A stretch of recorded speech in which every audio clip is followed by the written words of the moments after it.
جو پیاسے تھے انہوں نے پانی پینا شروع کر دیا، انسانوں نے بھی پیا، حیوانوں نے بھی پانی پیا۔ صحابہ فرماتے ہیں ہم تھوڑے نہیں تھے، ہم 1400 تھے، ہم سب کو وہ پانی کافی ہو گیا۔ تو برادران اسلام یہ کیا تھا؟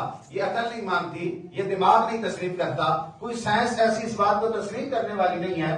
آخر کیسے ہو گیا؟ فرمایا یہ اللہ نے معجزہ عطا فرمایا، یہ اللہ نے معجزہ عطا فرمایا۔ پھر انگلیوں کے ساتھ لگنے والے ناخن الگ معجزہ ہیں۔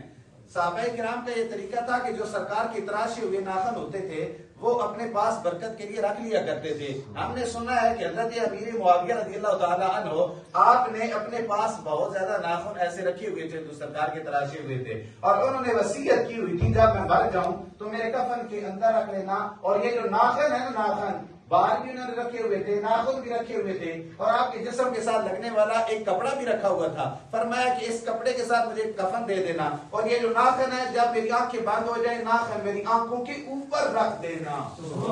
اور آپ نے تاریخی جملہ فرمایا کہ مجھے اپنی زندگی کے اوپر کوئی بھروسہ نہیں کہ میری بخشش ہو سکتی ہے یا نہیں، لیکن مجھے یقین ہے کہ اگر یہ سرکار کے تبرکات میرے ساتھ قبر کے اندر جائیں گے اللہ کریم ان کی وجہ سے میری بخشش، اللہ ان کی وجہ سے میری بخشش فرما دے گا۔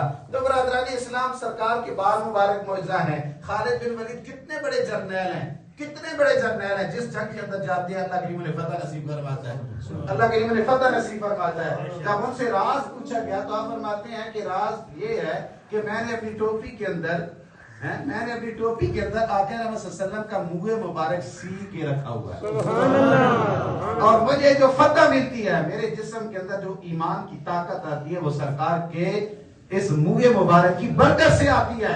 ایک مرتبہ ہوا یوں کہ جب دوران جنگ قتال ہو رہا ہے آپ کے سر سے وہ ٹوپی گر جاتی ہے، آپ بجائے اس کے کہ لڑے اور بازی کے ساتھ آپ نے لڑنا چھوڑ دیا، آپ نے اس ٹوپی کو ڈھونڈنا شروع کر دیا۔ آپ کے صحابہ میں سے ساتھیوں نے کہا کہ اے امیر المومنین آپ کیا کر رہے ہیں؟ آپ نے فرمایا تمہیں نہیں پتا جس کی وجہ سے مجھے فتح ملتی ہے وہ چیز مجھ سے گم ہو گئی ہے، میں وہ ٹوپی ڈھونڈ رہا ہوں جس کے اندر سرکار دو عالم صلی اللہ علیہ وسلم کا منہ مبارک موجود ہے، اور اللہ کریم مجھے اس کی وجہ سے فتح و کامرانی نصیب فرماتا ہے۔ تو آقا رحمت صلی اللہ علیہ وسلم کا ذاتی گرامی جو ہے وہ سر سے لے کر پاؤں تک معجزہ ہی معجزہ۔ سرکار کے معجزات اتنے ہیں کہ اگر بندہ ساری زندگی لگا رہے نا معجزے بیان کرتے کرتے زندگی ختم ہو سکتی ہے، معجزات ختم نہیں ہو سکتے۔ لیکن آج کے دور کے اندر میں نے جو بات کرنی ہے، آج کے دور کے اندر ہم بولے والے مسلمان ہیں، ہم سے اگر کوئی بندہ پوچھ لے کہ آج کے اس دور کے اندر تمہارے نبی کا کوئی معجزہ ہے؟ جی قاری صاحب، آج کے اس دور کے اندر کوئی بندہ آپ سے پوچھے کہ آج کے اس دور میں تمہارے نبی کا کوئی معجزہ موجود ہے تو اس کا جواب یہ ہے کہ تم کہو گے کہ ہے، اور وہ کون سا؟ فرمایا وہ قرآن ہے، زندہ نبی کا۔ سبحان اللہ، ہمارا یہ ہے تو زندہ ہے واللہ، تو زندہ ہے واللہ، میری چشم عالم سے چھپ جانے والے ہمارے زندہ نبی کا زندہ ترین معجزہ سبحان اللہ وہ کیا ہے جی بھائی؟ قرآن ہے۔ وہ کیا ہے؟ قرآن۔ بولو کیا ہے؟ قرآن ہے۔ ہم نے قرآن سے رابطہ توڑا ہے نا، ہم نے قرآن سے رابطہ توڑا ہے نا، قرآن تو اپنا فیض بانٹ رہا ہے، لیکن اتنے چھوٹے چھوٹے بچے وہ اللہ کا وہ قرآن اپنے سینے کے اندر بسا کے بیٹھے ہیں کہ جس قرآن کو رب نے نازل کرنے کا جب ارادہ کیا، اللہ فرماتا ہے اِنَّا عَرَضْنَا الْأَمَانَةَ عَلَى السَّمَاوَاتِ وَالْأَرْضِ وَالْجِبَالِ فَأَبَيْنَ أَن يَحْمِلْنَهَا، کہ جب ہم نے اس قرآن کو نازل کرنے کا ارادہ کیا تو ہم نے کہا کہ ہم اس کو آسمان پر نازل کر دیتے ہیں، ہم اس کو زمین پر نازل کر دیتے ہیں، ہم اسے پہاڑوں پر نازل کر دیتے ہیں، لیکن سب نے انکار کر دیا کہ اس کی جلالت کو ہم نہیں سہ سکتے۔ لیکن ہوا کیا؟ فرمایا اللہ کریم نے اس کو نازل جب کرنا چاہا تو پھر اسے انسان کے اوپر نازل فرما دیا، انسان کے اوپر نازل فرما دیا۔ پھر انسان بھی کون سا؟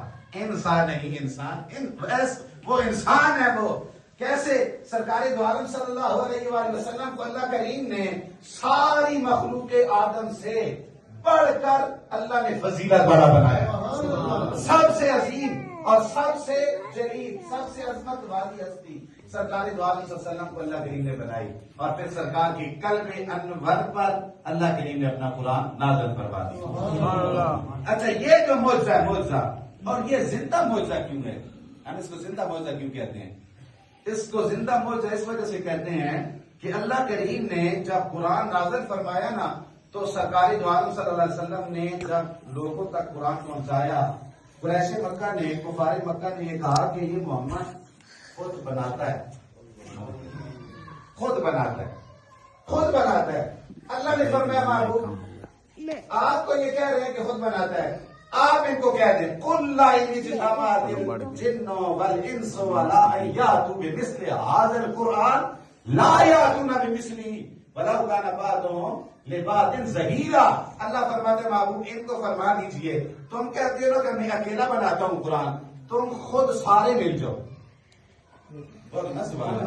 سارے مل جاؤ، اور صرف انسان ہی نہیں جن بھی ملا لو ساتھ، سارے اکٹھے مل کے آ جاؤ، اس قرآن جیسا لے آؤ، ہم مان جائیں گے کہ محمد اپنی طرف سے بناتے ہیں، لیکن لا یاتون بمثلہ، وہ اس جیسا لا نہیں سکتے. بے شک سارے اکٹھے ہو کے آ جائیں، نہیں لا سکتے. لیکن قرآن نے کہا کہ اتنا بڑا چیلنج ہے، تم بعد میں کہہ سکتے ہو کہ پورا قرآن لانا مشکل تھا، تھوڑا کم کر دیتے. اللہ نے فرمایا فاتوا بعشر سور مثلہ. اللہ فرماتا ہے اس قرآن جیسی 10 آیتیں 10 سورتیں لے آؤ، لیکن 10 سورتیں 10 آیتیں بھی نہیں لا سکے، نہیں لا سکے. یہ بھی بڑا معجزہ ہو سکتا تھا، یہ بڑا ایک دعویٰ ہو سکتا تھا، کیونکہ ایک آیت ایک صفحے کی بھی ہے، ایک پوری رکھو کی بھی ایک آیت بن جاتی ہے، 2 آیتیں ملیں تو یہ بھی بڑا ایک بہت بڑا تھا اس کا چیلنج.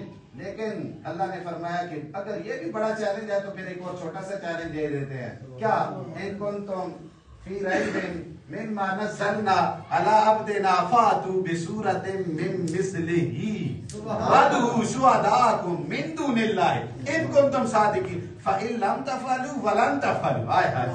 اگر آپ کو قرآن آتا ہوتا ترجمے کے ساتھ تو یقین جانے آپ چپ نہ رہ سکتے. اللہ فرماتا ہے اگر تمہیں شک ہے نا ان کنتم فی ریب مما نزلنا، ان اگر کنتم تم سب کو ہے کیا فی ریب شک کس میں مما نزلنا اس میں جو ہم نے نازل فرمایا علی عبدنا اپنے بندہ خاص پر، تو پھر کیا کرو فاتوا بسورۃ، تو تم لے آؤ ایک سورت مثلہ ہی من مثلہ ہی اس جیسی لے آؤ، اس جیسی ایک سورت لے آؤ. لیکن کیا ہے فرمایا کہ اگر ایک سورت لانی ہو تو پھر تم اگر اکیلے نہیں نہ لا سکتے پھر بھی سب کو بلا لو، اللہ کو چھوڑ کے سب کو بلا لو، من دون اللہ اللہ کو چھوڑ کے سب کو بلا لو، ایک سورت ہی لے آؤ، ایک سورت ہی لے آؤ.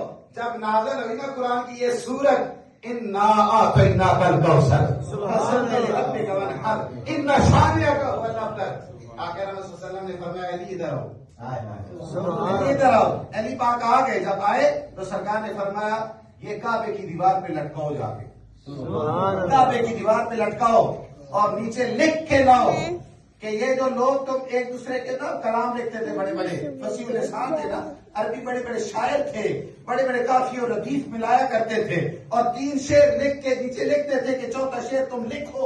پھر کوئی اور افسخ آتا، اسے بڑا فصیح الاسان آتا، بڑا پڑھا لکھا آتا، تو وہ اس کے نیچے 4تھا شعر لکھ کے چلا جاتا تھا، اس کا جو دعویٰ تھا وہ ختم ہو جاتا تھا. لیکن آقا رحمت صلی اللہ علیہ وسلم نے فرمایا علی یہ 3 آیتیں نازل ہوئی ہیں، انا اعطیناک الکوثر فصلی لربک وانحر ان شانئک هو الابتر. کعبے کی دیوار پہ لٹکا دو، ساتھ لکھ دو، 3 رب نے نازل فرمائی ہیں. تم میں اگر طاقت ہے تو 4تھی لکھ کے ساتھ تم میں اگر طاقت ہے تو ساتھ 4تھی لکھو.